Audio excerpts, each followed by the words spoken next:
తడికి గుర్తున్నాయా సార్? కుక్కలు తిరుగుతున్నాయి.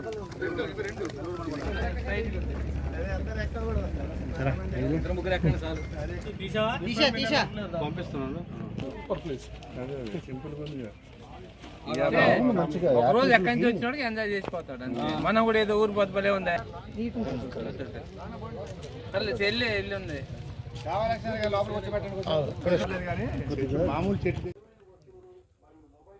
ఈ air festival Bhadrachalam town Godavari పక్కన రెస్పెక్టెడ్ కలెక్టర్ గారు ఎంతో కృషితో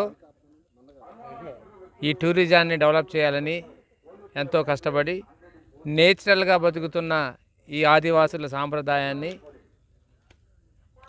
మెట్టినట్టుగా కనపడాలని, ఈ సాంప్రదాయాన్ని చూపెట్టాలనే ఉద్దేశంతో ఈరోజు గోదావరి నడి ఒడ్డున అదేవిధంగా మ్యూజియం,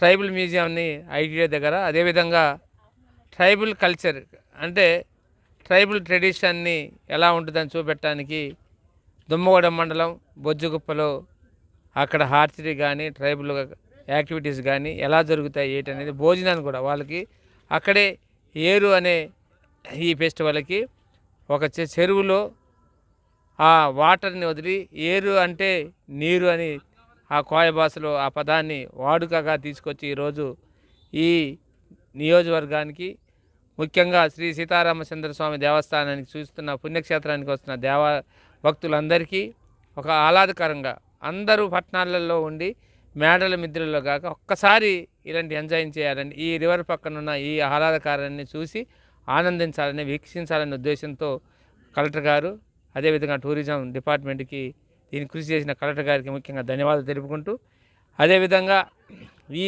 సాంప్రదాయం మనం ఎక్కడో వెళ్ళి గోవాలోనో ఇతర దేశాలకు వెళ్ళి మనం ఇలాంటి వాటిని ఎంజాయ్ చేస్తున్నాం. కానీ అదే ఇక్కడ ఎందుకు ఎంజాయ్ చేయకూడదనే ఆలోచనతో ఈ నూతన ఈ ఎయిర్ ఫెస్టివల్ని స్టార్ట్ చేయడం జరిగింది. ఇది మార్చి వరకు ఉంటుంది. అందరూ భక్తులందరూ మరి వస్తున్న వీక్షించి ఈ హట్స్లో అందరూ తీసుకోండి. రోజుకు 1000 రూపాయలు ఇక్కడున్న ఏదైతే కాస్ట్ ఉందో దాంతో ఫుడ్డు ఇక్కడున్న అన్ని సదుపాయాలను కల్పించే విధంగా ఈరోజు ఇక్కడ తయారు చేయడం జరిగింది. అదేవిధంగా మీకు అన్ని మీ హోటల్లో ఎన్ని ఉన్నాయో అంతకన్నా ఎక్కువ ఫెసిలిటీస్ని పెట్టి ఇక్కడ మనం ఇంకా హోటల్లో అయితే మీరు భోజనానికి వెనక్కి వెళ్ళి ఎతకాలి. అలా కాకుండా ఇక్కడ ఈ ఎయిర్ ఫెస్టివల్లో జరిగే ఈ మనం ఏదైతే ఈ టూరిజాన్ని స్టార్ట్ చేశారో ఇక్కడ అన్ని సదుపాయాలు మనకు వస్తాయి. ఈ అన్ని సదుపాయాలను వినియోగించాలని, అదేవిధంగా దీంతో పాటు ఇది చూసి ట్రైబల్ మ్యూజియం, అదేవిధంగా దుమ్మగూడెం మండలం బొజ్జుగుప్పలో అక్కడ ఆ సాంప్రదాయం ప్రకారంగా ఏదైతే చేశారో అక్కడ కూడా అక్కడ లోకల్లో ఏదైతే వాళ్ళు తిండి ఇవన్నీ సాంప్రదాయం తింటారో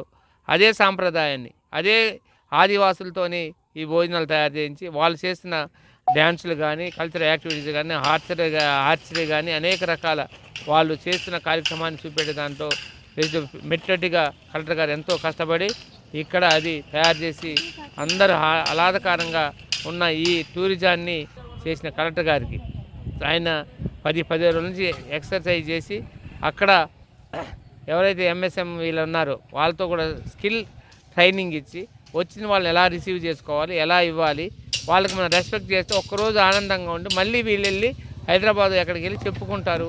చెప్పిన దానికి అందరూ వచ్చి మన ఈ టూరిజం డెవలప్ అవుతుంది. ఇక్కడున్న మీరందరూ మనం ఏవైతే మనం ఈ ఆర్టికల్ తయారు చేస్తాం, ఈ మనం తేనె కానీ ఇతరితో మనం ఇక్కడ ఎదురుతో కానీ తయారు చేసే ఆర్టికల్ని కూడా అన్ని పెట్టండి, కొనుక్కొని వెళ్తారు.